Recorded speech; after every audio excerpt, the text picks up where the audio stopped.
পার্শ্ববর্তী ভারতে মুসলমানদের উপরে চরম নির্যাতন করতেছে। এগুলা করবে, এগুলা করার কথা আল্লাহ কোরআনেই বলছে।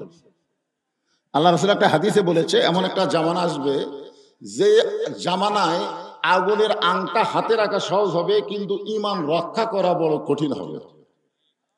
তো আজকে যারা প্রকৃত ঈমানদার, ঈমানকে রক্ষা করতে চায়, শুধু ফিলিস্তিন ভারত না, আমাদের বাংলাদেশেও বিপদ আছে। জোরে কোন কথা ঠিক কিনা? এখানেও বিপদ আছে।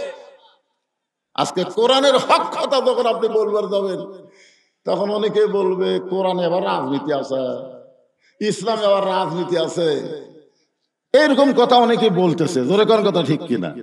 আপনার বলেন তো, কোরআনে রাজত্ব নামের একটা সূরা আছে না নাই? জোরে কোন আছে না নাই? আরবিতে যাকে বলা হয়েছে সূরা মুলক। তাবারাকাল্লাযী বিয়াদিহিল মুলক। গোটা পৃথিবীর রাজত্ব, কর্তৃত্ব, ক্ষমতা একমাত্র কার হাতে? ওয়া হুয়া আলা কুল্লি শাইইন কাদির। প্রত্যেকটা বিষয়ের উপর একমাত্র ক্ষমতা কার? ক্ষমতা কি আমেরিকার? ক্ষমতা কি ইসরায়েলের? ক্ষমতা কার? তো এত ফিলিস্তিনদেরকে মারতেছে, আল্লাহ কি ঘুম পাড়তেছে নাকি? আল্লাহ ঘুম পাড়তেছে? আল্লাহর ঘুমটা আছে মনে হয়। একবার মুসা নবী আল্লাহকে বলছিলেন, আল্লাহ একলা একলা বসে থাকেন, আপনার ঘুম ধরে না? মুসা নবী তো খুব চালাক লোক। তা আল্লাহ বলেন, ঠিক আছে মুসা, এক গিলাস পানি নিয়ে আসো। মুসা নবী তুর পর্বতের কিনারায় এক গিলাস পানি নিয়ে দাঁড়ায় আছে। আল্লাহ বললেন, ঘুম মুসাকে ধর। যেই ঘুম মুসা নবীরে ধরছে, সাথে সাথে গিলাস পড়ে ভাঙে গেছে। আল্লাহ বলতেছে, মুসা পানি। মুসা বলতেছে, আপনি জানেন না আমার ঘুম আছে? সামান্য সময় এক গিলাস পানি তুমি রক্ষা করতে পারো নাই ঘুম থাকার কারণে। আমি আল্লাহর যদি ঘুম থাকতো, বিশ্বকুল কায়নাত কেমনি রক্ষা পেত? জোরে কোন কথা ঠিক কি না? আল্লাহ ঘুমায়নি। আল্লাহ বলেছেন, ওয়ালা তাকুলু লিমান ইউকতালু ফি সাবিলিল্লাহি আমওয়াতুন বাল আহইয়া ওয়ালাকিন লা তাশউরুন। আজকে ফিলিস্তিন ভারতে যেখানে মুসলমানকে হত্যা করা হচ্ছে, আল্লাহ বলতেছেন তোমরা তাদেরকে মৃত্যু বলো না, বরং আমি আল্লাহ বলছি তা অমর। দুনিয়াতে তাদের দেহ পড়তেছে, জান্নাতে তাদের রূহ ঘুরতেছে। জোরে কোন কথা ঠিক কি? আসলে যাওয়া লাগবে। আপনি মনে করেন না যে আপনি এই বিশাল বিশাল বাড়ি বানায় আপনি থাকতে পারবেন, এটা কখনোই মনে করবেন না। যাওয়া লাগবে। তবে আমাদের চাইতে ফিলিস্তিন মুসলমান যারা যাচ্ছে, এদের যাওয়া হলো ভালো যাওয়া। জোরে কোন কথা ঠিক কিনা? আসলে যাওয়া লাগবে না? যাওয়া লাগবে। তবে আপাতত দোয়া দিয়া কোনো অন্যায় প্রতিরোধ করা যাচ্ছে না। আমরা খুব দোয়া করতেছি, কান্দে কান্দে চোখের পানির অবস্থা খারাপ, কিন্তু কাম হচ্ছে না। এখন মুয়াজ্জিন সাহেব আমাকে বলতেছে, হুজুর আমাদের ধনতলা তো খুব চুরি শুরু হয়ে গেছে, প্রতি রাতেই চুরি হয়। আপনি একটু ভালো করে দোয়া করেন, আল্লাহ যেন গ্রামকে চোরের হাত থেকে হেফাজত করে। এখন ইমাম সাহেব এশার নামাজ পড়ার পরে বলতেছে, মুসল্লি ভাইরা, চোরের হাত থেকে হেফাজত পেতে গেলে 3 বার সূরা ইখলাস পড়েন, 1 বার সূরা ফাতিহা পড়েন, 7 বার আস্তাগফিরুল্লাহ পড়েন, 11 বার দুরূদ শরীফ পড়েন। সবাই পড়ার পরে এবার ইমাম সাহেব 2 হাত তুলে বলতেছে, আল্লাহ চোরের হাত থেকে ধনতলা গ্রামকে হেফাজত করো। আল্লাহ চোর বাহির থেকে বলতেছে আমিন। চোরই আগে বলছে আমিন, কারণ তোরা দোয়া করে ঘুমাবা আর আমি চুরি করি। আল্লাহ বলতেছেন, ইয়া আইয়ুহান নাবিয়্যু হারজিল মুমিনিনা আলাল কিতাল। ওগো নবী, এই 2টা হাত খালি দোয়ার হাত না, এই 2টা হাত হলো লাঠি ধরার হাত, এই 2টা হাত হলো অস্ত্র ধরার হাত, এই 2টা হাত হলো বাতিলের গলা চেপে ধরার হাত। জোরে করে কথা ঠিক না? আমরা খালি দোয়ার মধ্যে শামিল লাগছিলাম 15 বছর। হাসিনার অত্যাচার থেকে বাঁচি কেমনে? আবু সাইদ দেখলো যে দোয়া দিয়া কাম হবে না, এই 2 হাত এরকম টান টান করে খাড়া হওয়া লাগবে বাতিলের সামনে। জোরে কোন কথা ঠিক কিনা? আপনারা বলেন তো, আবু সাইদ কি মরছে নাকি? একটা পান্টির বাড়ি মারলো, ও মারে বাবারে কয়ে চিল্লা ওঠে, আর 3-3টা গুলি তারে করলো, একটা বড় তার জবান থেকে চিল্লা চিল্লি শোনা গেল না। জোরে কোন কথা ঠিক কিনা? আল্লাহ বলেছেন, শহীদের মৃত্যু একটা চিনি খাওয়া পিঁপড়া কামড় দিলে যে কষ্ট হয়, তার চেয়ে তো কম।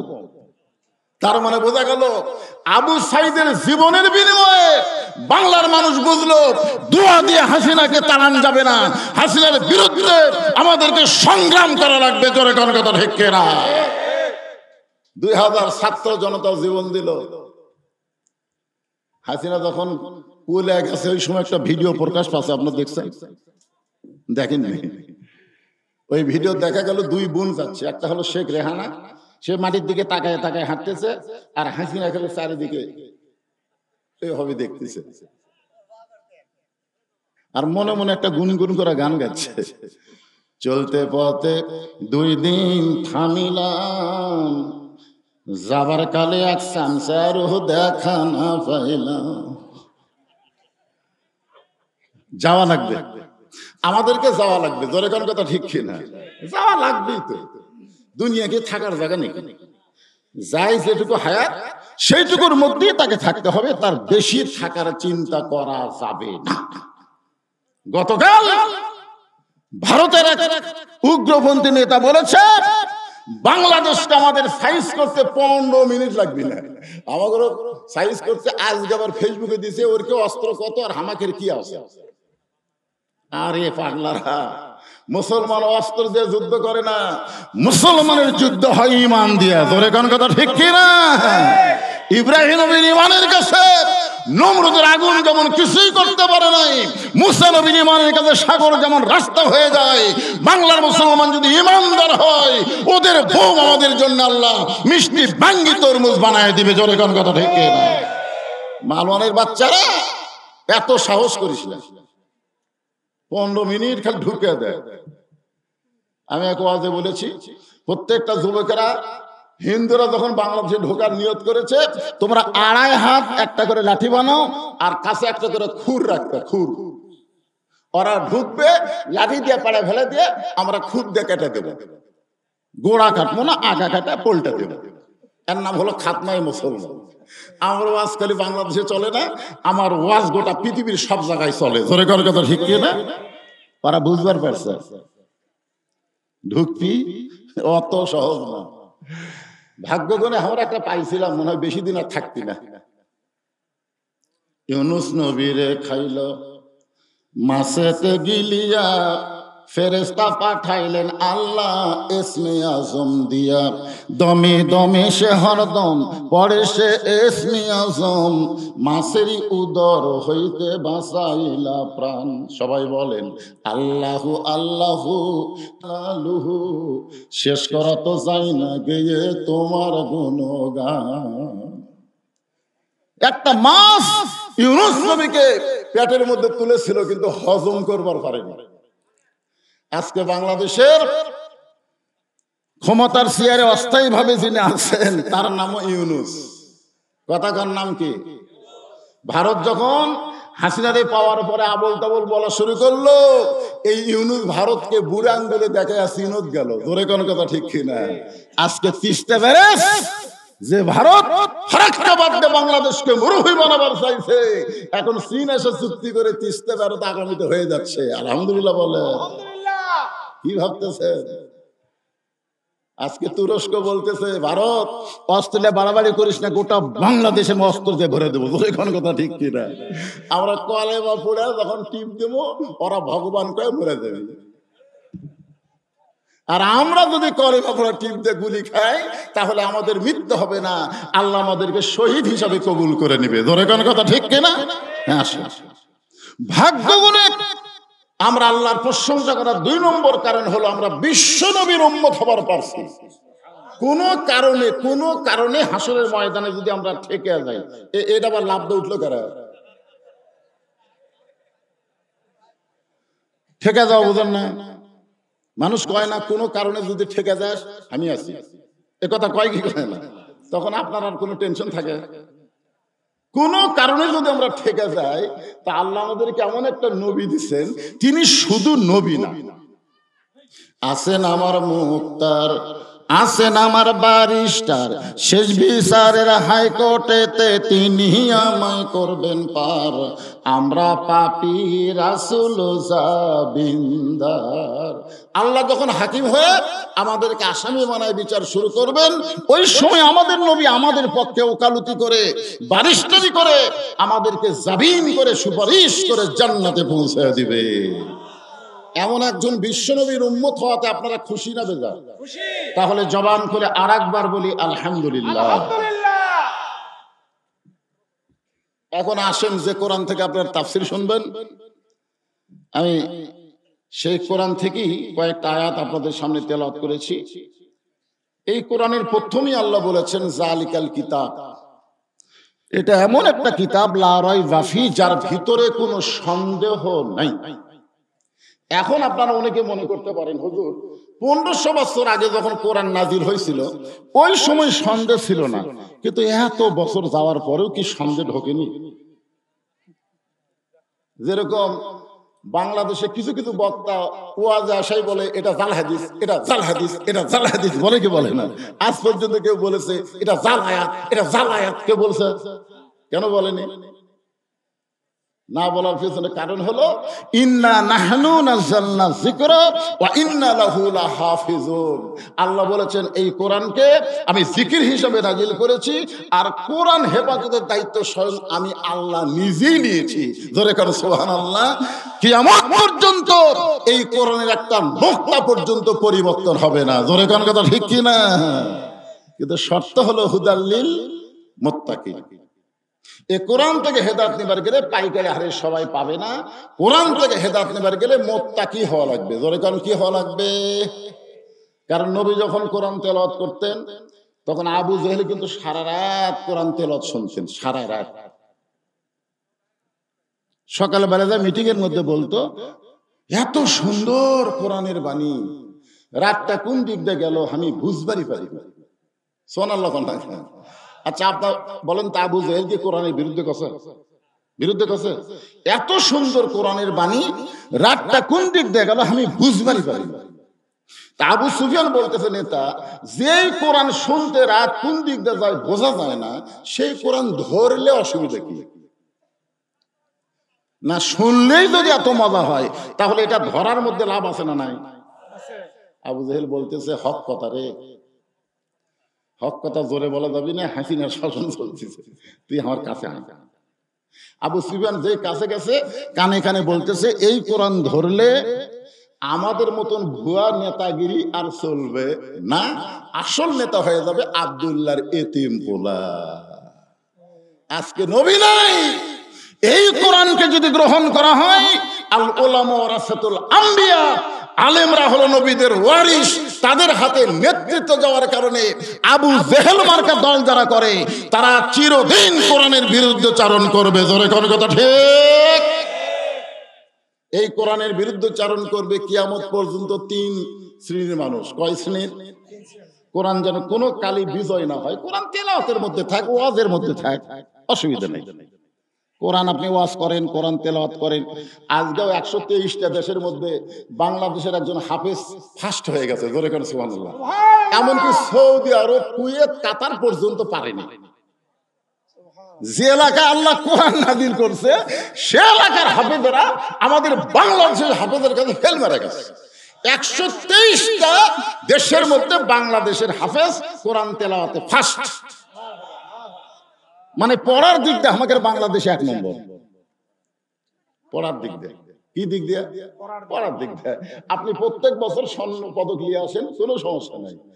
কিন্তু আল্লামা সাঈদীর মতন যদি কোরআনের পক্ষে, ইসলামের বিজয়ের উপরে হক কথা বলেন, তখন সে যতই ভালো বক্তা হোক তাকে আর বাহিরে রাখা যাবে না, তাকে অন্যায় ভাবে জেলখানার মধ্যে ঢুকানো লাগবে। জোরে কোন কথা ঠিক? আবু জেহেলের মতন রাষ্ট্রের শক্তি কোনোদিনও চাবে না এই কোরআনের বিজয় হোক, এই কোরআন দিয়ে বাংলাদেশ চলুক, তারা কোনোদিনও চাবে না। 2 নম্বর হলো পুঁজিপতি শতকরা 2.5 টাকা যাকাত দেওয়া লাগবে। পুঁজিপতি আপনার আমার মতন মানুষের টাকা নাই, 1 লাখ টাকা 2.5 টাকা, অসুবিধা আছে? কিন্তু 1 কোটি 2.5 লাখ কিন্তু যদি 100 কোটি হয়, 2.5 কোটি, যদি 1000 কোটি হয়, ওরে বাবা,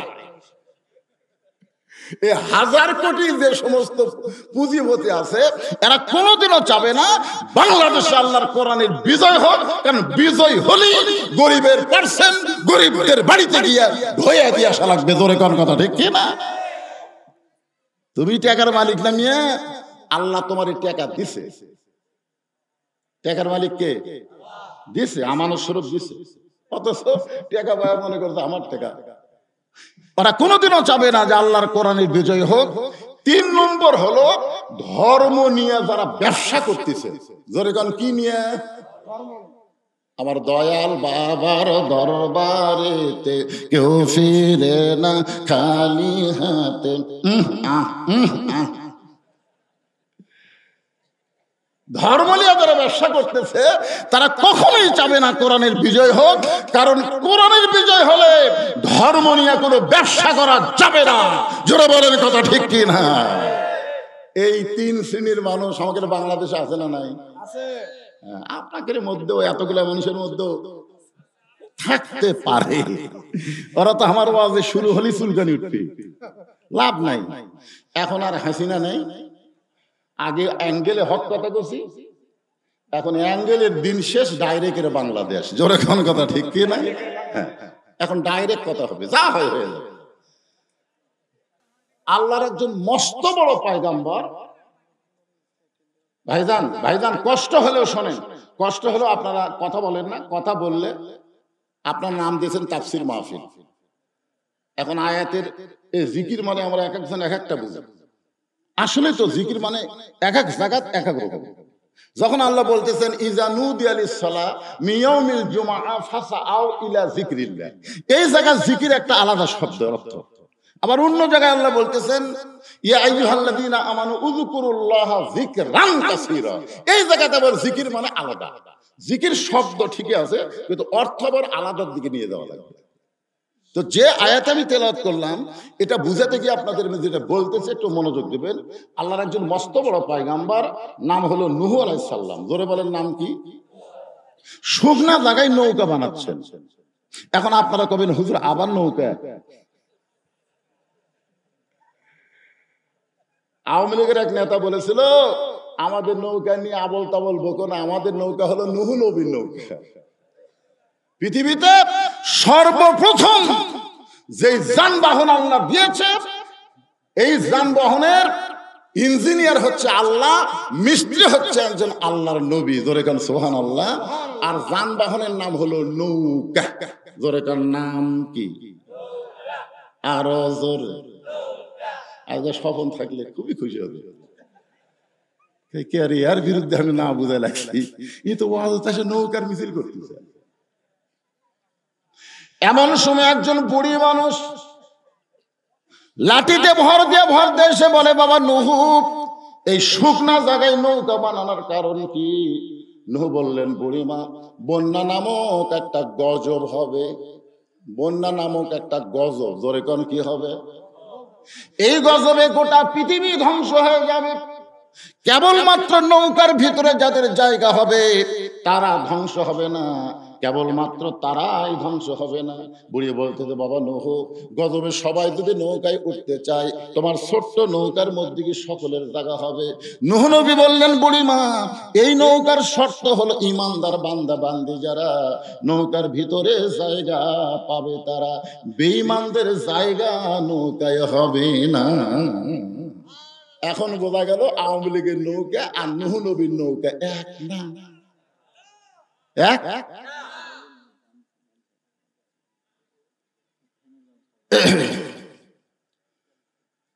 নূহ নবী বললেন বুড়িমা, ঈমানদার বান্দা বান্দি যারা নৌকার মধ্যে জায়গা পাবে তারা।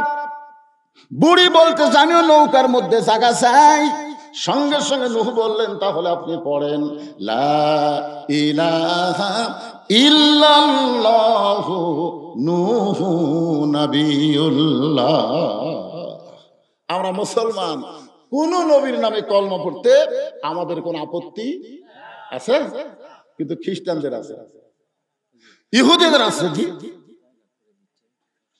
আচ্ছা, ওইদিকে জায়গা করে দিল, ওইদিকে রাস্তা আছে, ওর তাহলে খুলেই দেয়।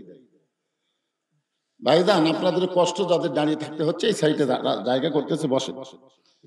হ্যাঁ, আচ্ছা ঠিক আছে, আপনি আর চাপান যাবি না, গরমের দিন, এটা মাঘ মাস। মাঘ মাস হলে আমি 1 ইঞ্চি চাপার করে এরা 4 ইঞ্চি চাপতো, জোরে কোন কথা, ঠিক আছে, চাপার মধ্যে তো মজা। কিন্তু এখন যত ফাঁক ফাঁক তত মজা। মানুষ এক জায়গা বেশি হলে এমনি গরম বেশি হয়, যাক, তারপরে যদি চাপা যায় আপনার চাপ দেন। আপনাদের আপত্তি আছে নাকি যদি আমরা বলি লা ইলাহা ইল্লাল্লাহ ইব্রাহিম খলিলুল্লাহ? আপত্তি আছে? আমরা যদি বলি লা ইলাহা ইল্লাল্লাহ ঈসা রুহুল্লাহ, কোন আপত্তি আছে? কিন্তু খ্রিস্টানদের আপত্তি। দূরে থেকে অ্যাঙ্গেলে সামান্য একটু বাতাস দিলে হবে। সরাসরি মাইকত করলে আবার আওয়াজ ঠিক মতো হবে না, এতে দেওয়া লাগবে উপর দিকে, গাছের নিচের দিকে, মুখ আছে এটি আর এ দিছে কাত হয়ে। ওরও দোষ নাই, যতগুলো মাল দিছে আর মাথার উপরে মাথা খালি ডাবতেছে।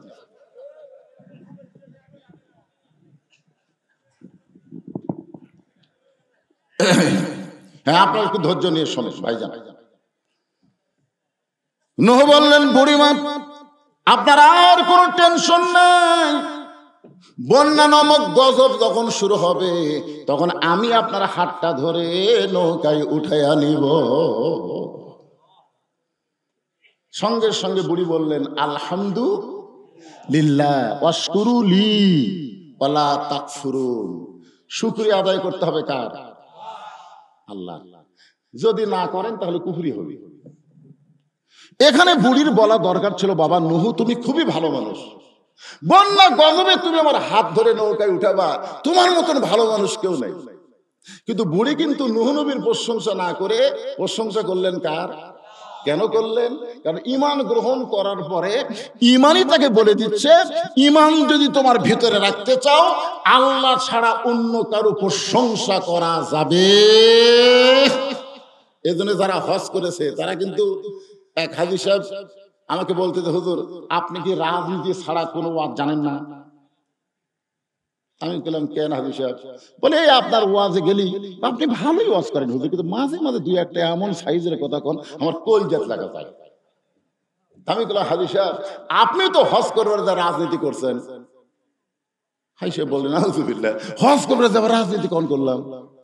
আমি কইলাম, তাহলে আপনি আমার সাথে বলেন লব্বাইক। আপনারা সবাই বলেন লব্বাইক আল্লাহুম্মা লব্বাইক লব্বাইক লা শারীকা লাকা লব্বাইক ইন্নাল হামদা ওয়ান নি'মাতা লাকা ওয়াল মুলক লা শারীকা লাক। আপনারা বলেন তো লাকা ওয়াল মুলক লা শারীকা লাকের অর্থ কি?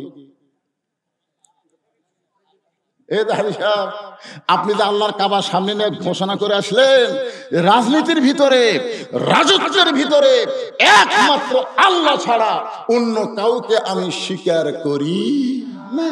তাহলে আপনি কাবা ঘর সামনে নিয়ে বললেন রাজনীতি রাজত্বের মধ্যে একমাত্র আল্লাহ, আপনি কাবা ঘরের সামনে আল্লাহর রাজনীতি করলেন আর বাংলাদেশে এসে আল্লাহ ভুলে গেলেন। আপনার নামের আগে মানুষ হাজি বললেও আপনার হজ কবুল হবে না। হজ করার আগে আপনি যে দলই করেন সমস্যা নাই, কিন্তু হজ করার পরে একমাত্র আল্লাহ ছাড়া অন্য কারো দল করা যাবে না। জোরে কোন কথা ঠিক কি না? আয়েশা আমার হাতের মধ্যে হাত দিয়ে বলছে যে হুজুর এটা কেউ বুঝে দেয়নি হুজুর। তো বোঝা লাগবে তো ভাইজান। তো এখন বুড়ি প্রশংসা করছে আল্লাহর, পরে বাড়ি চলে গেছে। বন্যা নামক গজব শুরু হয়ে গেল। গোটা পৃথিবী 40 দিন পানির তলে ডুবে থাকলো, এমনকি পাহাড় পর্যন্ত ডুবে গেল। 40 দিন পরে যখন পানি কমে যায়, এমন সময় নূহ নবীর নৌকা সুদি পর্বতে ভিড়ে গেল। আল্লাহ ডাক দেবার, নূহ নৌকার খবর কি? নূহ বলতেছে আলহামদুলিল্লাহ, ইমানদার বান্দা বান্দি যারা জীবিত আছে তারা, বেঈমান যারা ধ্বংস হয়েছে তারা। আল্লাহ বলে, নূহ তাহলে তোমার কাছে কি খবর?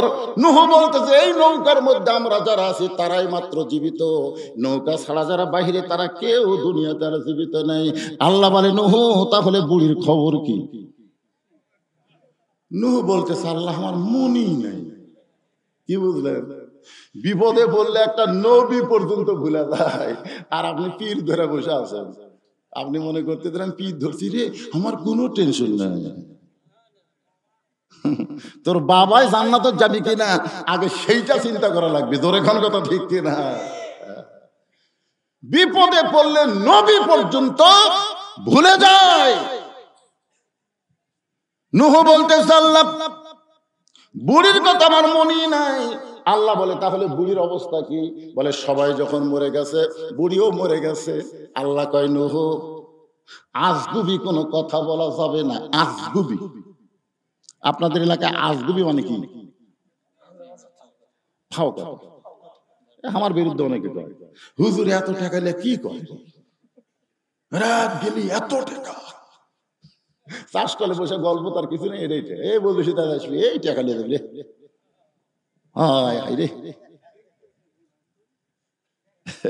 এরা কিন্তু আপনারা আজগুবি বলতেছেন। আপনারা তদন্ত করেন, আপনারা তদন্ত করে দেখেন যে এই যে আমরা কথা বলতেছি টাকা নিয়ে কি করে, বলছি কি করে, এটা একটু তদন্ত করা দরকার। আগে 12 শতক জায়গা মাদ্রাসা মসজিদের ছিল, এখন সেখানে জায়গা হয়েছে 235 শতক। কয়েক কোটি টাকা দিয়ে মাদ্রাসা মসজিদ এতিমখানা তৈরি করা হয়েছে। এইবারে আল্লামা সাইদি হুজুরের নামে একটা অডিটোরিয়াম নির্মাণ করা হলো, যেখানে পৃথিবীর কারো 1 টাকা দান নাই, সদকা নাই, সমস্ত টাকা হলো ওয়াজের পরে আপনারা যা দেন সেই টাকা দিয়ে আমি মাদ্রাসা মসজিদ এতিমখানা চালাই। আজ পর্যন্ত পৃথিবীর কেউ বলতে পারবে না যে ভবিষ্যতের মাথায় মাদ্রাসায় আমরা 1 টাকা দান করছি। আমি দান চাই না। কি জন্য চাই না? যতদিন আল্লাহ আমার ওয়াজ রাখছে ততদিন ইনশাআল্লাহ মাদ্রাসা মসজিদ এতিমখানা চলবে, আমি মরে গেলেও চলবে। এরকম কিছু ওয়াকফ সম্পত্তি মাদ্রাসার জন্য আমি রেখে যাচ্ছি। এটা আপনাদের টাকা, এটা আমার না। আপনারা যে ওয়াজের পরে দেন, তাহলে তদন্ত করলে আপনাদের মন খুশি হবে না? আমরা আজগুবি কথা বলি বারে। আল্লাহ বলেন নূহ আজগুবি কোনো কথা বলা যাবে না, তদন্ত করে দেখো বুড়িটার খবর কি। নূহ নবী তদন্ত করতে গিয়ে দেখে বুড়ি তো দূরের কথা, বুড়ির ঝুপড়ি বাড়ি পর্যন্ত কিছুই হয়নি। নূহ নবী মাথায় হাত দিচ্ছে, হায় হায় হায় হায়, পাহাড় পর্যন্ত ডুবে গেল। একটা ভাঙ্গা চুলা বাড়ি, সেই বাড়ি কিছু হয়নি। আচ্ছা বাড়ি যদি কিছু না হয় তাহলে বুড়ি? নূহ ডাক দিলেন বুড়ি মা, সঙ্গে সঙ্গে বুড়ি টোপলা নিয়ে হাজির। নূহ বললেন বুড়িমা টোপলা কেন? রেডি হয়ে আছি বাবা, তুমি এসে আমাকে ডাক দিবা, আর আমি বাড়াতে দেরি করলে গজব যদি আসা যায়, এই জন্য রেডি হয়ে আছি, তৈরি হয়ে আছি। আল্লাহ বলেছেন লা তামুতুন্না ইল্লা ওয়া আনতুম মুসলিমুন, মুসলমান না হয়ে তোমরা মরো না, তোমাদেরকে মুসলমান হিসেবে তৈরি হয়ে থাকা লাগবে, কারণ যে কোনো সময় ডাক আসতে পারে। জোরে কার কথা ঠিক কি না? একটা গান আছিল না আগে, ডাক দিয়াছেন আল্লাহ আমারে, রইব না আর বেশি দিন তোদের মাঝার। এই যে ডাক দিয়েছেন দয়াল খবর চাচ্ছেন। দয়াল কি? একটা লোক যদি সারা জীবন দয়াল দয়াল দয়াল দয়াল দয়াল দয়াল দয়াল দয়াল, একটা সব পাবি, কোন একটা সব পাবি। আর একবার যদি আল্লাহু আকবার বলে, যদি আল্লাহ কবুল করে 8টা জান্নাতের দরজা খুলে যাবে। জোরে কান সুবহানাল্লাহ। কতজনকে কত কি দিলাম, যাবার কালে একজন আরো দেখা না পাইলাম। ও আমার সাদের মালা যাইরে ছিঁড়ে, রইব না আর বেশি দিন তোদের মাঝারে। তাহলে আমাদের তৈরি হয়ে থাকার দরকার আছে। আল্লাহ বলতেছেন তৈরি হবার গেলে ইয়া আইয়ুহাল্লাযীনা আমানুত্তাকুল্লাহা হাক্কা তুকাতিহি ওয়া লা তামুতুন্না ইল্লা ওয়া আনতুম মুসলিমুন। আচ্ছা মুসলমান মানে কি? এখন আল্লাহ বলতেছেন মুসলমান না হয়ে তোমরা যেন মরো না। তাহলে এখন আপনাদের বলা লাগবে মুসলমান মানে কি? মাঝে মাঝে নামাজ পড়ে নাকি? মুসলমান মানে এদিকে করছে কিন্তু আস্তে আস্তে পারে। এটাকে আদা দিনা পুরাপুরি উদখুলু ফিস সিলমি কি কাফা। নবীর পিছনে নামাজ পড়ে, সামনে কাতারে আবু বকরের ডান সাইডে। হয়তো আবু বকর রাদিয়াল্লাহু আনহু ডান সাইডে, নবীর পিছনে সামনে কাতারে নামাজ পড়ে।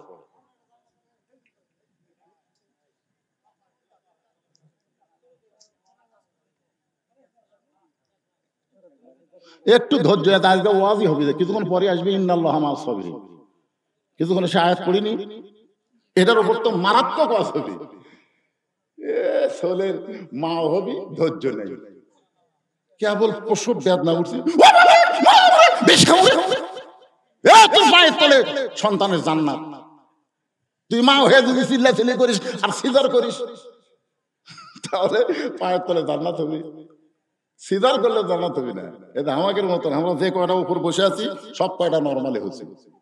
আমার দাদি আমার কাছে তোকে বার করবার যায়, তোর মাথা লম্বা হয়ে গেছিল, পরে আমরা থেবে থেবে মাথা গোল করছি। এইগুলা মায়ের পায়ের তলে হলো জান্নাত। ধৈর্য নেই, কেন পেটের ব্যথা উঠে সিজার করবো, যা সিজার করা বাচ্চা কি? আমাকে একজন কয়, হুজুর আমার বাচ্চা খালি কান্দে, হুজুর একটু দোয়া ফুড়ে দেয়, কান্দন থামে না, পানি বড়া দেয়, কান্না থামে না। ওই মেয়েই বলতেছে, মাই বলতেছে এখন আর দোয়া দূর চলবি না হুজুর। কয়েকদিন পরে আমি বললাম, মা এখন খবর কি? বলে আর কান্দে না। কোন দোয়াত কাম হলো? যখনই কান্দে আর বাপ মোবাইল চালু করে দেয়, যেই চালু করে দেয় তখনই কান্দা থামে। আমি বললাম, মা সত্যি করে বলো তো, তোমার এই সন্তান কি সিজার করা হয়? হুজুর তাহলে তো কানবি, খারাপ জিনিস দেখলে থেমে দেবে। কি মন খারাপ করতেছে? ধৈর্যের উপর আওয়াজ আসতেছে, একটু ওটা ক্যামেরা ঠিক করতে আপনি চাপ করে ওঠেন, তার মানে ওটা ধৈর্য হলো। ইন্নাল্লাহা মাআস সাবিরিন, ধৈর্যশীলদের সঙ্গে কে থাকে? আরো জোরে, জোরসে বলো লিল্লাহি তাকবীর। আল্লাহ যার সাথে থাকে তার কোনো টেনশন আছে? সুবহানাল্লাহ। একটু মনোযোগ দিয়ে শুনেন। নূহ বললেন, বুড়িমা বন্যা গজব হয়ে গেছে, গোটা পৃথিবী ধ্বংস হয়ে গেছে, অথচ আপনার বাড়িও কিছু হলো না, আপনারও কিছু হলো না। আমি একজন নবী হয়ে জানতে চাই, আপনি গোপনে গোপনে এমন কি আমল করেন যে আমল করার কারণে আপনার বাড়িও নষ্ট হয়নি, আপনারও ক্ষতি হয় নাই? বুড়ি বলতেছে, বাবা গোপন কোনো আমল নয়, তুমি যখন বলেছিলে বন্যা গজব শুরু হলে আমার হাতটা ধরে নৌকায় উঠাবা, তখন আমি আলহামদুলিল্লাহ বলার কারণ হলো সবাই সবাইকে ভুলে যাবার পরে কিন্তু আল্লাহ কোনোদিন কাউরে ভুলবে না। তাহলে জিকির হবে কার? আল্লাহ। চড়কে বসে আছে, রশি ধরে বাপ টানতেছে, ইব্রাহিম নবীর চোখ দিয়ে দরদর করে পানি, নিচে নমরুদের আগুন খালি দাও করে জ্বলতেছে। এমন সময় ফেরেশতা জিবরাইল এসে সালাম দেয়, বলে, ওগো নবী, আপনি যদি চান আল্লাহ আমাকে 600 পাকা দিছে, একটা পাকার বাতাস দিব, আগুনের চুলা সহ সাগরের মধ্যে যায় লিবা যাবে। ইব্রাহিম নবী মুসকে মুসকে হাসে। জিবরাইল বলে, এখনই কানলেন, এখনই হাসতেছেন? বলে, কান্দার কারণ হলো আমার বাপের দিকে তাকিয়ে আছে। দুনিয়াতে সন্তান বিপদে বললে বাপ এসব বাঁচানোর চেষ্টা করে, আর আমি এমন একটা বাপ পাচ্ছি যে একলা একলা ফজর পড়ে, আমি ল্যাপের মধ্যে ঘুম পাড়ি, আমার ডাক দেয় না। কি মনে করতেছেন? এরকম বাপ আছে না নাই? এ কথা কথা আছে না নাই?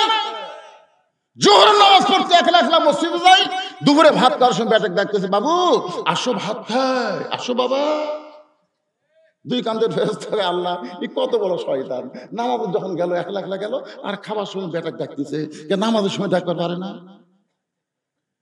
আল্লাহ বলেছেন, কু আনফুসাকুম আহলিকুম নার, জাহান্নামের আগুন থেকে তুমি একলা বাঁচলে হবে না, গোটা হাল পরিবার সমাজ রাষ্ট্র জাহান্নামের আগুন থেকে বাঁচার লাগবে। ধরে কোন কথা ঠিক কি না? আজকে তুমি একলা একলা নামাজ পড়ে জান্নাতে যাবে, আর বাংলার মানুষ সব বেনামাজি। এই জন্য আল্লাহ বলেছেন, আল্লাযীনা ইম্মাক্কান্নাহুম ফিল আরদ, মৌলবীরা যতই ওয়াজ করো, ওয়াজ দিয়ে কোনোদিন মানুষ নামাজি হবে না। 13 বছর নবী মক্কায় কলেমার দাওয়াত দিয়েছেন, নবুর 10ম বছরে নবী নামাজ পেয়েছেন। এরপরে নবী 3 বছর মক্কায় ছিলেন। নবী বারবার বলেছে, আল্লাহ তুমি যেখানে নামাজের কথা বলেছো সেখানেই বলেছো আকিমুস সালাত, কিন্তু এই মক্কাতে তো নামাজ পড়তে পারি, কিন্তু নামাজ তো কায়েম হচ্ছে না। আল্লাহ বলেন, হাবিব নামাজ কায়েম সব জায়গায় করা যাবে না, নামাজ কায়েম করতে গেলে নামাজের পরিবেশ তৈরি করা লাগবে। পরিবেশ তৈরি করতে গেলে আবু জেহেল নেতা আর আপনি ইমাম হলে হবে না, যিনি ইমাম তাকে নেতা হওয়া লাগবে। জোরে কোন কথা ঠিক কিনা? হিজরত করে মদিনাত গেলেন, তারপরে মদিনা একটা রাষ্ট্র হলো। আল্লাহ তাআলা আয়াত নাযিল করলেন, আল্লাযীনা ইম্মাক্কান্নাহুম ফিল আরদ, মুসলমানের কাউকে যখন ক্ষমতার চেয়ার দেওয়া হবে তার 1 নম্বর দায়িত্ব হলো পদ্মা সেতু নির্মাণ করা। কি 1 নম্বর দায়িত্ব হলো বাল্য বিয়ে বন্ধ করা। 1 নম্বর দায়িত্ব হলো মাদক মুক্ত সমাজ গড়া। এইগুলা দায়িত্ব হতে পারে, কিন্তু 1 নম্বর দায়িত্ব হলো আকামুস সালাত, নামাজ কায়েম করো। ইন্নাস সালাতা তানহা আনিল ফাহশাই ওয়াল মুনকার। একমাত্র নামাজই পারে মানুষকে যাবতীয় বেহুদা এবং খারাপি কাজ থেকে বাঁচাই দিতে। জোরে কোন কথা ঠিক কিনা? আজকে আমাদের ছেলেদেরকে নামাজ কায়েমের পথে আনতে হবে। ইব্রাহিম নবী কান্দার কারণ হলো যে আমার বাবা মাকে নমরুদের আগুনের চুলার মধ্যে ফেলে দেওয়ার জন্য রশি টানতেছে। এটা দেখে আমার কান্দন আসতেছে, আগুন দেখে না। আর তুমি বলতেছে পাখার বাতাস দিয়ে আগুনের চুলা নিভা দিবে।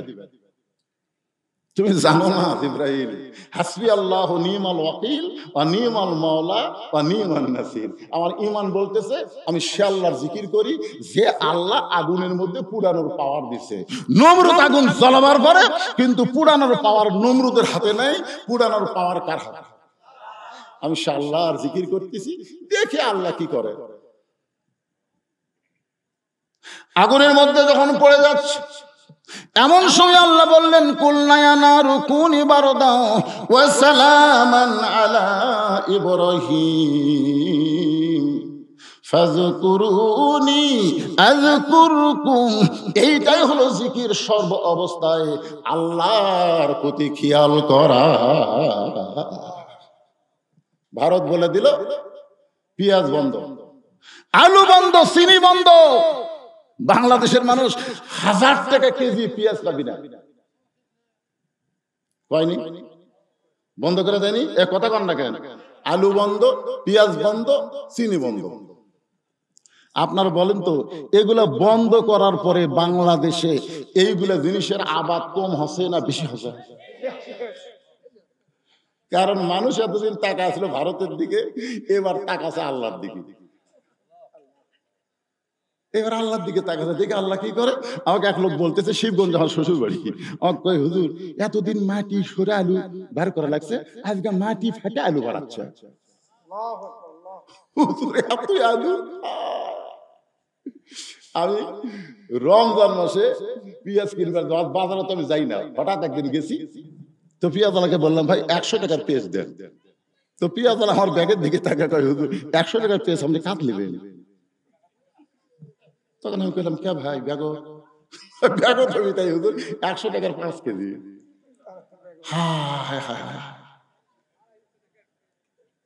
চিন্তা করে দেখছেন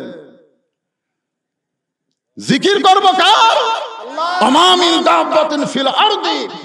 আল্লাহ। পৃথিবীতে এমন কোন বিচরণশীল প্রাণী নাই যার রিজিকের ব্যবস্থা আল্লাহ করেনি। জোরে কোন সুবহানাল্লাহ।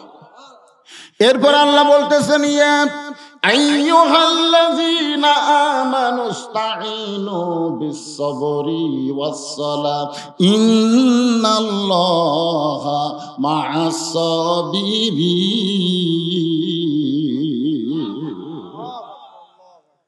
ঈমানদারেরা, যদি তোমরা আল্লাহর কাছে কিছু পাবার চাও একটু মনোযোগ দিয়ে শুনবেন, একটু মন দিবেন এদিকে।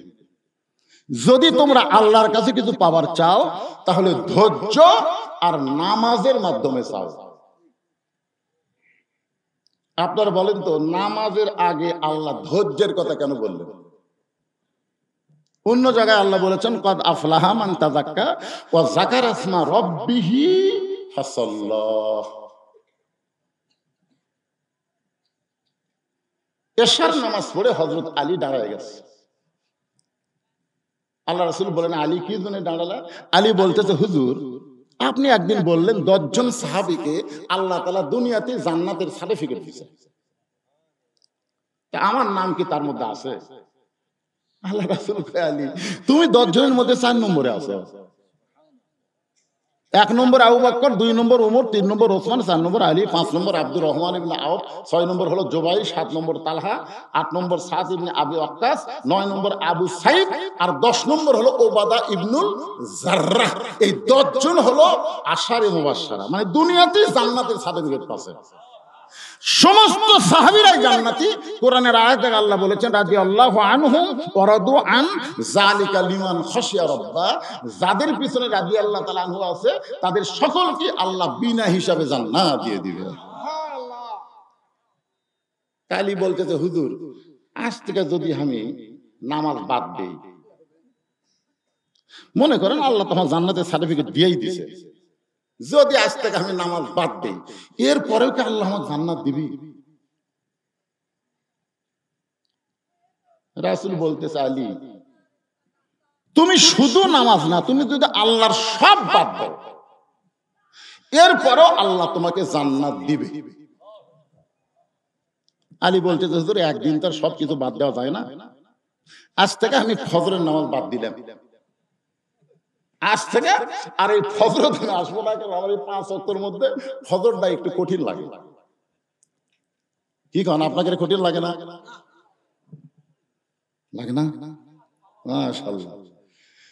2 ওয়াক্ত নামাজ যদি কেউ বাড়ি পড়ে, তারপরেও তার মধ্যে নেফাকি থাকবে ফজর আর এশা, মানে জামাতে পড়াই লাগবে। ধরে কোন কথা ঠিক কিনা? তাহলে 5 ওয়াক্ত নামাজের মধ্যে সবচেয়ে গুরুত্বপূর্ণ নামাজের নাম কি? ফজর। জোরে বলেন নাম কি? যেই নামাজের আজানে দেখবেন একই শব্দ 2 বার বেশি কয়।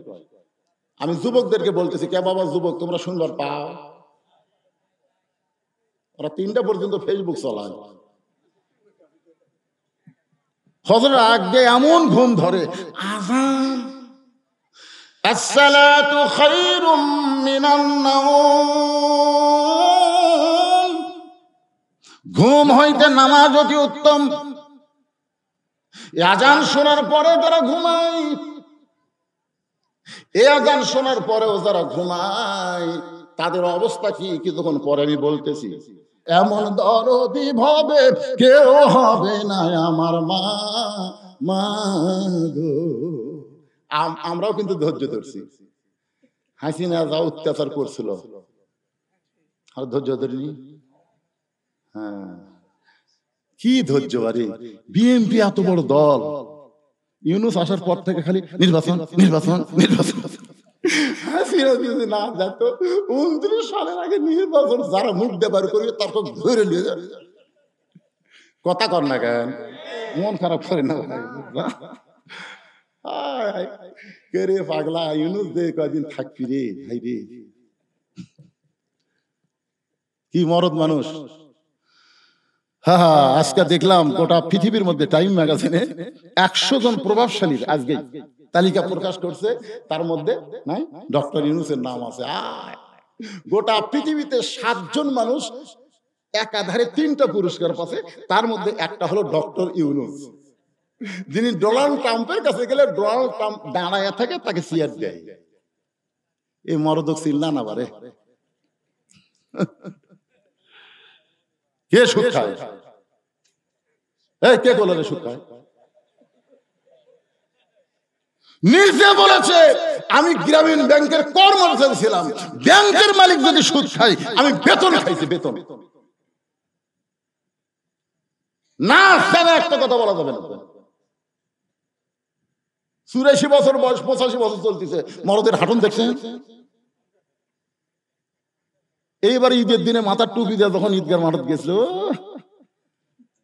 আমরা চিন্তা করলাম খালেদা জিয়া যতদিন ছিল মেয়ে মানুষ হওয়ার কারণে, হাসিনা যতদিন ছিল যাওয়ার পারেনি, এবার মরদ মানুষ। আর রেজালু কাওয়ামুন আলান নিসা, আল্লাহ কোরআনে বলেছেন পুরুষেরা নারীদের উপরে থাকা লাগবে রে। আর আমরা এতদিন তলে আছিলাম। বুখারী শরীফের একটা হাদিস কই শুনবেন? মা তারাকতু বাদি আলা উম্মতি ফিতনাতুন আদার আলা রাজুলু মিনান নিসা রাওয়াহুল বুখারী কিতাবুল ফিতান। আল্লাহ রাসূল বলেছে আমার পরে আমার উম্মতের জন্য সবচেয়ে বড় বিপদ হলো নারী নেত্রী মেনে নেওয়া। 1400 বছর আগে নবী কেমনে জানলো যে বাংলাদেশের মরদগুলা মেয়ে মানুষের তলে থাকবে?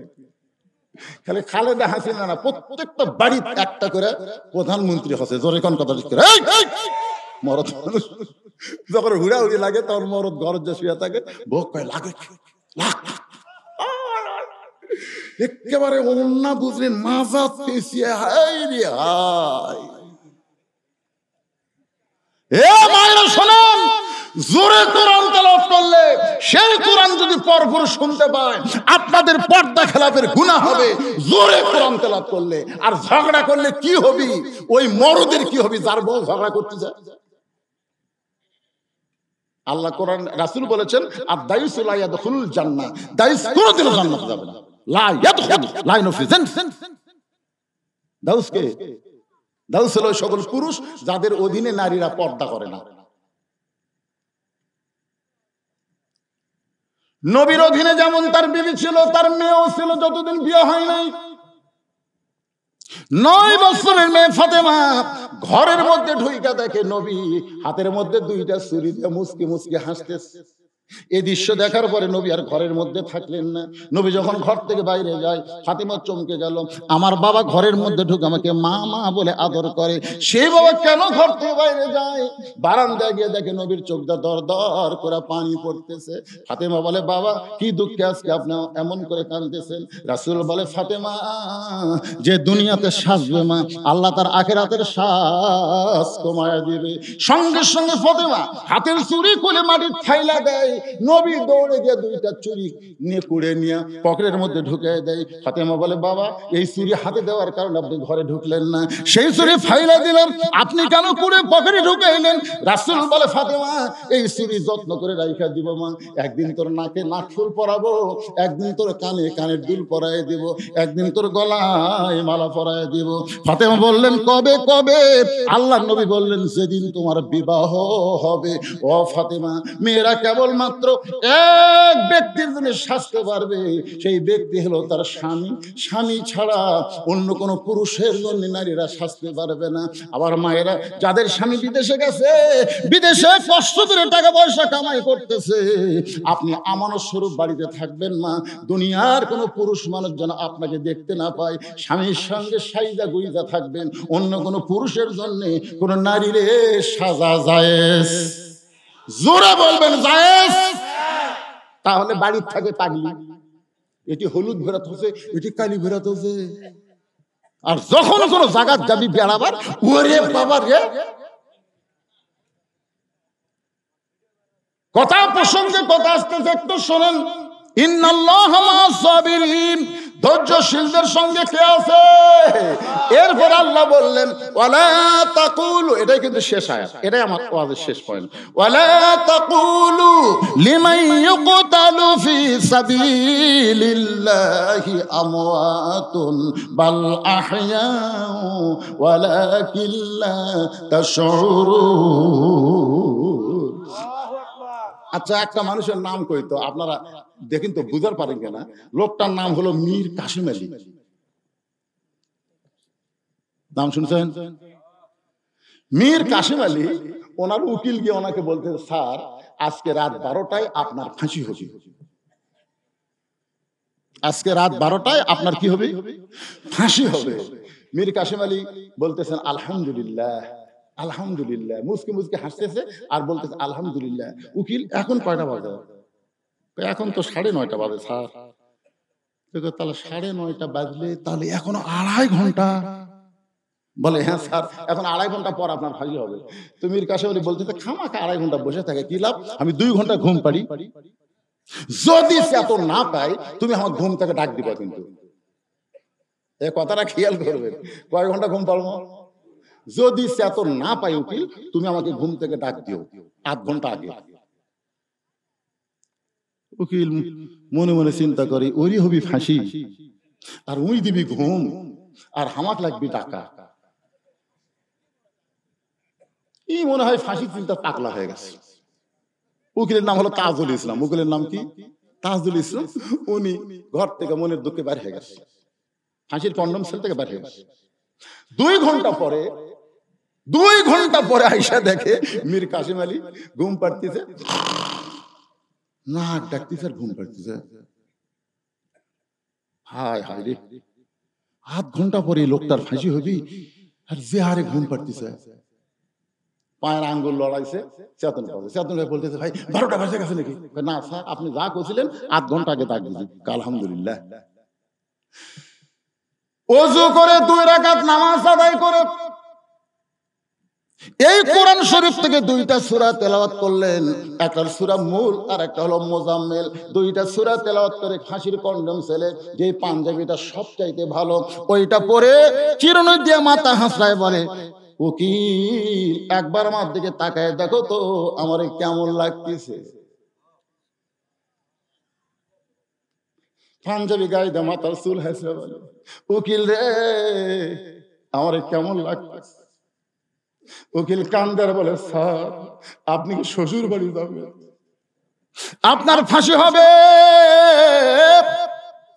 মীর কাসিম আলী মুস্কি মুস্কি হাসে, বলে, উকিল ফাঁসি হবে আমার, আর তুমি কেন কাঁদতেছো?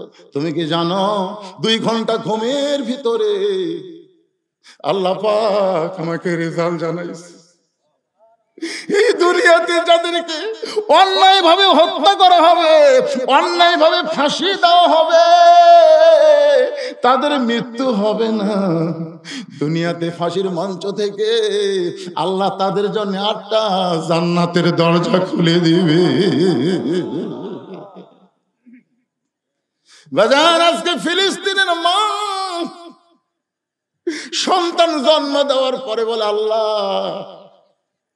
আমার সন্তানকে আমি ডাক্তার বানাতে চাই না, আমার সন্তানকে আমি ইঞ্জিনিয়ার বানাবো না, আমার সন্তানকে তোমার দ্বীনের মুজাহিদ হিসেবে কবুল করে নাও। বুখারী শরীফের হাদিস, আনাস রাদিয়াল্লাহু থেকে বর্ণিত, মাহাদান ইয়াদখুলুল জান্নাতা ইহুব্বা ইয়ারজি ইলা দুনিয়া ওয়া লাহুম আলাল আরদি মিন শাইইন ইল্লা শাহীদুন ইয়াতামান্না আন ইয়ারজি ইলা দুনিয়া ফায়ুক্তাল 10 মাররাতান লিমা ইয়ারা মিনাল কারামাতি। রাওয়াহুল বুখারী কিতাবুল মাগাজি। আল্লাহ দেখবেন জান্নাতে একদল মানুষ দুনিয়াতে আসার জন্য ছটফট করতেছে, জান্নাতুল ফেরদাউস থেকে একদল মানুষ দুনিয়াতে আসার জন্য ছটফট করতেছে। আল্লাহ বলে, বান্দারে আমি তোমাদেরকে জান্নাতুল ফেরদাউস দিলাম, তোমরা সেখান থেকে কেন দুনিয়াতে যাবার চাও? তারা বলবে, আল্লাহ আপনি আমাদের জান্নাতুল ফেরদাউস কেন দিলেন? বলে, তোমরা দুনিয়াতে শহীদ হয়েছো বলে আমি আল্লাহ খুশি হয়ে তোমাদের জান্নাতুল ফেরদাউস দিলাম। এবার বান্দা বলবে, আল্লাহ আল্লাহ আমাদেরকে জান্নাত ভালো লাগে না, আমাদেরকে জান্নাত ভালো লাগে না। আল্লাহ বলে, তোমাদের কি ভালো লাগে? আল্লাহ বলতেছে, ওরা বলতেছে, আল্লাহ আমরা দুনিয়াতে আবার যাব, আমরা দুনিয়াতে আবার যাব। বাতিলের বিরুদ্ধে আমরা 10 বার 10 মাররাতান 10 বার আমরা যুদ্ধ করে শহীদ হব। লিমা ইয়ারা মিনাল কারামাতি। প্রথম শহীদ হওয়ার সময় যে মর্যাদা, যে শান্তি আমরা পাইছি, আল্লাহ ওই শান্তি জান্নাতের মধ্যে নাই। আমরা জান্নাতের শান্তি দুনিয়াতে বাতিলের বিরুদ্ধে লড়াই করে শহীদের ভিতরে পাওয়ার চাই। আজকে ফিলিস্তিনের মুসলমানদেরকে অন্যায় ভাবে হত্যা করতেছে, তারা কিন্তু জায়গা ছাড়ে নাই অন্যায়ের প্রতিরোধ করার জন্য। তারা আল্লাহর ঈমান দাঁড়াইছে। আল্লাহ কয়, ওয়ালা তাকুলু লিমান ইউকতালু ফি সাবিলিল্লাহি আমওয়াতুন বাল আহইয়াউ ওয়ালাকিন লা তাশউরুন। এখন আমাদের সামনে যদি এরকম বাতিল আসে, এদিকে কিছু লোক খালি গল্পই করতেছে, এরা বাড়ির যারে পাগলারা।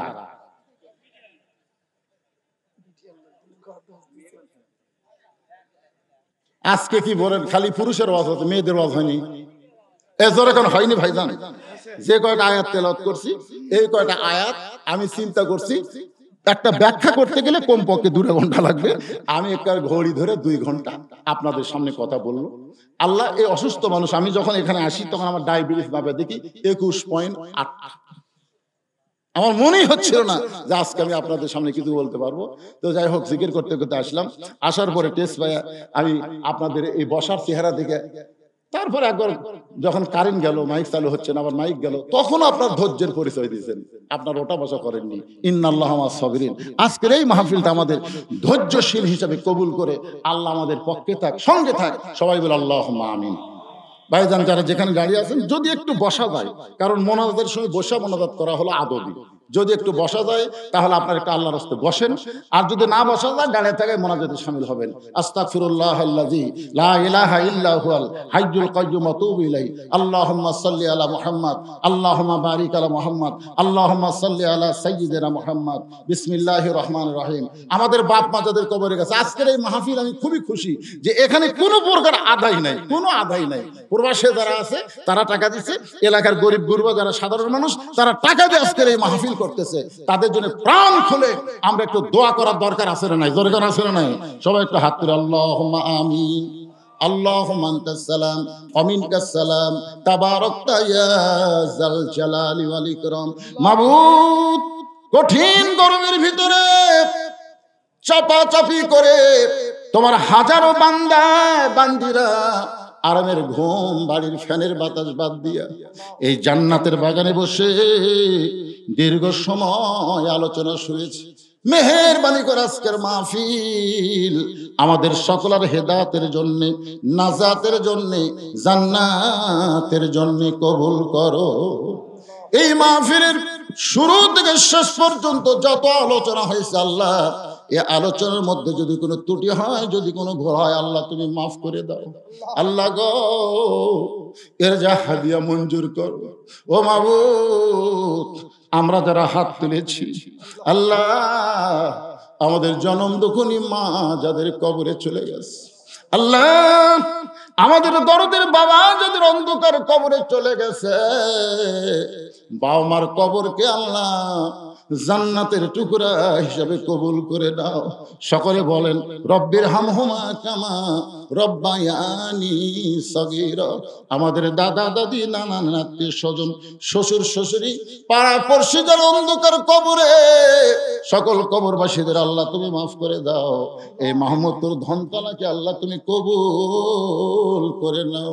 যেই যুবকেরা কষ্ট করে মেহনত করে ফকিরের মতন ভিক্ষা করে করে টাকা পয়সা জোগায়া আজকে জান্নাতের বাগান লাগাইছে, এই যুবকগুলোকে আল্লাহ তোমার কোরআনের জন্য, আল্লাহ ইমানের জন্য, নামাজের জন্য আল্লাহ তুমি কবুল করে নাও। আল্লাহ এদের প্রতি রহমত করো। বাইরে যারা আছে, প্রবাসে থাকে, মাহফিলে উপস্থিত হতে পারে নাই, হয়তো লাইভের মাধ্যমে তারা দেখতেছে, আল্লাহ যিনি যেখানে আছে সেখানে আল্লাহ তুমি তাকে ভালো রেখো। আল্লাহ তার শরীরকে সুস্থ রেখো। বেশি বেশি কামাই করার তৌফিক দাও, ভালো কাজে খরচ করার তৌফিক দিয়া দিও। মাবুদ, আমার মা বোনেরা পর্দার অন্তরাল বসে আলোচনা শুনেছে, আমি দোয়া করে দিলাম, আল্লাহ আমার মা বোনদেরকে ধৈর্যশীলা কবুল করো, আবেদা সালিহা কবুল করো, মা ফাতেমার চরিত্র দান করে দাও। আল্লাহ আজকের মাহফিলের সম্মানিত সভাপতিকে আল্লাহ তুমি কবুল করো। আজকের মাহফিলের সম্মানিত সহসভাপতিকে আল্লাহ তুমি কবুল করো। আজকের মাহফিলের প্রধান অতিথিকে আল্লাহ তুমি কবুল করো। বহু মাহফিলে গেলাম, প্রধান অতিথি বক্তব্য দেওয়ার পরে আর তেজে থাকে না, কিন্তু আজকে দেখলাম প্রধান অতিথি মাহফিলের শুরু থেকে আখেরি মোনাজাত পর্যন্ত আছে। আল্লাহ তার নেক নিয়ত জনগণের খাদিম হবে। আল্লাহ গো, নেতা হবে না, আর সে খাদিম হয়ে জনগণের খেদমত করতে চায়। ওমর ফারুকের মতন চরিত্র তাকে দান করে জনগণের খাদিম হওয়ার নিয়তটা আল্লাহ তুমি তাকে কবুল করে নাও। আয় আল্লাহ, শহীদ জিয়ার আদর্শ দল করে আমি যখন প্রথম 11 সালে হজ করতে গেলাম, আমি দেখলাম আরাফার ময়দানে প্রত্যেকটা গাছের গোড়ায় লেখা আছে জিয়াটির।